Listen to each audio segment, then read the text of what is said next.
দাজ্জালের জন্ম হয়েছে কি, তার বৈশিষ্ট্য সম্পর্কে কিছু বলেন। দাজ্জালের জন্ম হয়েছে মর্মে তামিমুদ্দারির মুসলিম শরীফের হাদিস।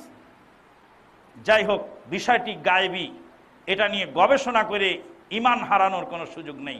গায়েবের বিষয়টা বিশ্বাস করে থাকতে হয়, ওগুলি গবেষণা করতে নেই। গবেষণা করতে গেলে ঈমান চলে যায়।